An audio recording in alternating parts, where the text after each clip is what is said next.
नमस्कार दोस्तों, मैं रूपचंद पटेल गणित मासाब यूट्यूब चैनल के माध्यम से आप सभी को, मैं सभी छात्रों को बहुत ही सरल और आसान तरीके से त्रिकोणमितीय अनुपात सारणी बनाने का तरीका बताऊंगा जो आपको मैजिक लगेगा। हमारे ऐसे विद्यार्थी जो त्रिकोणमितीय सारणी के जो मान हैं 0 अंश से लेकर 90 अंश तक के मानों को उनको याद कर पाना बहुत कठिन होता है, तो मैं आसान सा तरीका आपको बताऊंगा। यदि आपको अच्छा ज़रूर लगे तो मुझे लाइक एवं सब्सक्राइब जरूर करिएगा। मैं आपको पहले ये बताना चाहता हूं कि जो हमारी पुरानी विधि थी, मैं शीघ्र ही आपको उससे परिचित करा दूं, फिर हमारी जो नई विधि है मैं उससे परिचित कराऊंगा। तो आप देखिएगा, बोर्ड पर आप देखेंगे पुराना तरीका त्रिकोणमितीय अनुपात सारणी निकालने का। थीटा कोण लिखते हैं, जिसमें कोण से 0, 30, 45, 60, 90 अंश के कोणों की माप लिखते हैं। और हम जो हमारे त्रिकोणमितीय अनुपात हैं 6, sine theta, cos theta, tan theta, cosec theta, sec theta और कॉट थीटा, इनको हम इस क्रम में लिखते थे। और क्या करते थे कि 0 के ऊपर 0, 30 के ऊपर 1, 45 के ऊपर 2, 60 के ऊपर 3, 90 के ऊपर 4, इस प्रकार से 0 से 4 तक के अंकों को लिखा जाता था। प्रत्येक में हम 4 का भाग देते थे, जिसका हल निकलता था उस हल को हम एक वर्गमूल निकालकर साइन थीटा के मानों में भर देते थे। अर्थात साइन थीटा, साइन 0 का मान 0, साइन 30 का मान 1/2, साइन 45 का मान 1/2 हो जाएगा, और 60 का मान करणी 3/4 का करणी 3/2 हो जाएगा, और करणी 1 का मान 1 हो जाएगा। इसी प्रकार हमें कॉस थीटा की वैल्यू निकालना है, अर्थात कॉस के 0 से 90 तक के मान निकालना है, तो साइन थीटा के जो मान दिए गए हैं उसका हम क्रम बदल देंगे। अर्थात जो 90 अंश का मान है वो कॉस थीटा के 0 से शुरू करते हुए इस क्रम में यहाँ से उल्टे लिख देंगे, तो कॉस के मान आ जाएंगे। टेन के मान निकालने के लिए आपके पास सूत्र पड़ा है साइन थीटा बटे कॉस थीटा, अर्थात साइन थीटा के मानों में कॉस थीटा के मानों का हमें भाग देना है, तो टेन का मान हमारा निकल आएगा। इसी प्रकार कोसेक का मान निकालने के लिए कोसेक का सूत्र होता है 1/साइन थीटा, तो साइन थीटा का जो मान है उसका हम व्युत्क्रम लिखकर इस प्रकार से इसका मान निकालते थे। तो हम देखेंगे कि किस प्रकार से निकालते थे। टेन थीटा में हमने 0/1, यहाँ नीचे भी आपको दिख रहा है 0/1 बराबर 0 होता है, और 1/0 बराबर अपरिभाषित व्यक्त किया गया है, जिसे हम इन्फिनिटी से व्यक्त करते हैं। तो यहाँ पर देखिए 0/1 का मान होगा 0, 1/2 में भाग देंगे करणी 3/2 का, तो केवल आपको भाग अंश में अंश का देना है।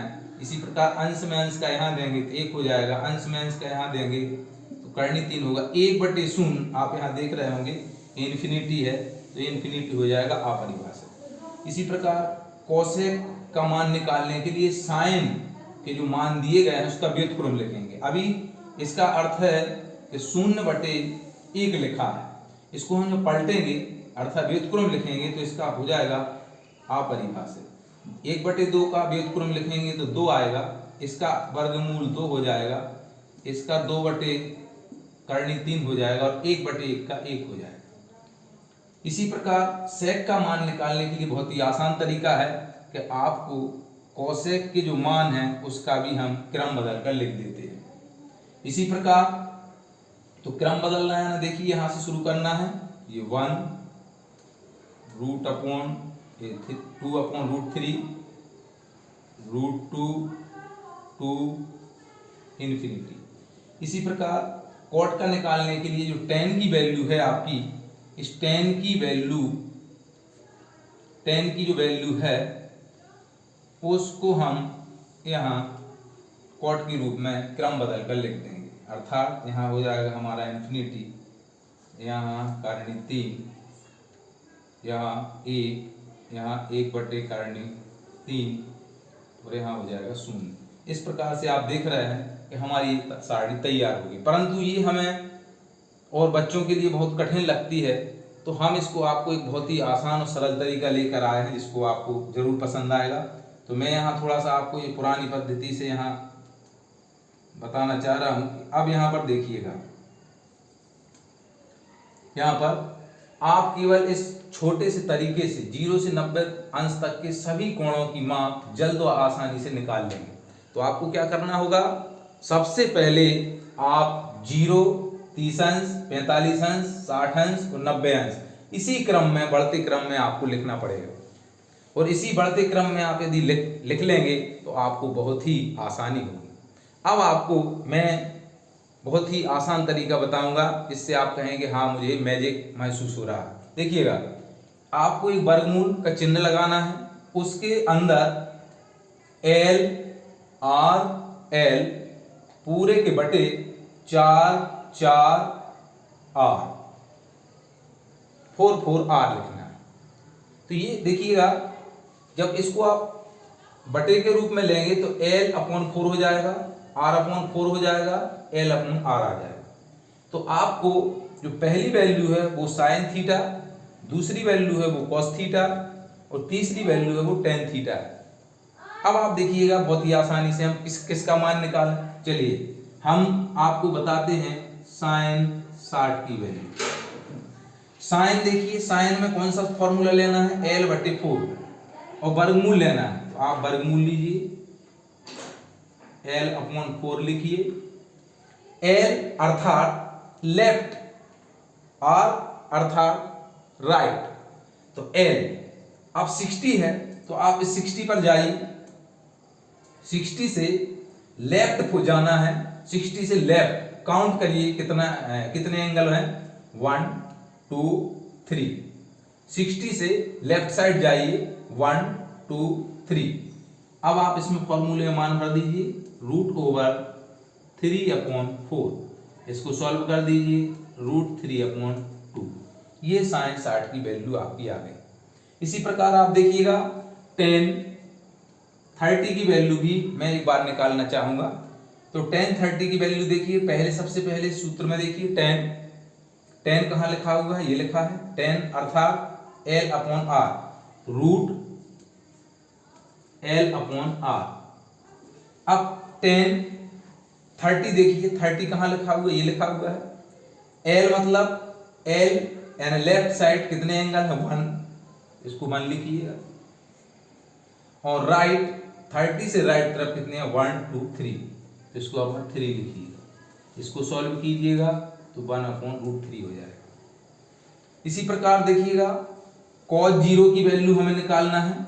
cos 0, cos देखिएगा क्या है, R/4, तो √R/4 equal to √R। R देखिएगा 0 पे R देखिएगा 1 2 3 4 काउंट कीजिएगा 0 से राइट साइड, 1 2 3 4। तो कितना, 4/4 इक्वल टू आ जाएगा √1, अर्थात वैल्यू हो जाएगी cos 0 की 1। इसी प्रकार मैं आपको बताना चाहूंगा कि इसी प्रकार हम कोसेक थीटा की किसी भी वैल्यू निकाल सकते हैं, सेक थीटा की निकाल सकते हैं, कॉट थीटा की। तो चलिए इनके भी मैं कुछ मान सामने लिखे हुए हैं, उनको मैं निकाल के बताता हूँ। आप भी जो बचे हुए मान हैं वो आसानी से आप निकाल के देखिएगा, बिल्कुल आपको अच्छा लगेगा। चलिए देखिए, सेक 30 की वैल्यू निकालिएगा। सेक 30 देखिएगा, सेक की वैल्यू सूत्र में आपको दिख रही होगी 4/R, 4R मतलब 30 ये है, R 1 2 3 1 2 3, तो इसमें हम 3 भर देंगे, कितना आएगा 2/√3। यहां देखिए सेक 30 की वैल्यू जो हमने टेबल बनाई हुई थी, सेक 30 की वैल्यू 2/√3। यहां आइए वापस, कोसेक 90 की वैल्यू भी अपन चेक करते हैं। कोसेक 90, कोसेक की वैल्यू 4/L, 4/L वर्गमूल 4/L, यानी 90 से L साइड 1 2 3 4, 4/4 अर्थात 1 वैल्यू। कोसेक 90 की वैल्यू यहां पर चेक कीजिएगा, कोसेक 90 की वैल्यू 1। इसी प्रकार cot 30 की वैल्यू देखिएगा, cot 30 यानी cot r upon l, r की वैल्यू देखिएगा 30 से 1, लेफ्ट साइड देखिएगा 1 2 3, तो आएगा 1/3 इक्वल टू 1/√3। इसी प्रकार आपकी जो वैल्यू बची हुई है उन वैल्यूओं को भी आप निकाल के देखिएगा, बहुत ही अच्छा लगेगा। समझ में आया तो अच्छी बात, समझ में नहीं आया तो बहुत अच्छी बात। क्यों? क्योंकि आप पुनः इस वीडियो को देखिएगा, समझिएगा, आपको जरूर समझ में आएगा। आप निश्चित तौर पर इस सारणी के सारे मानों को बड़ी आसानी से निकाल सकते हैं। सभी के लिए बहुत बहुत धन्यवाद। Thank you.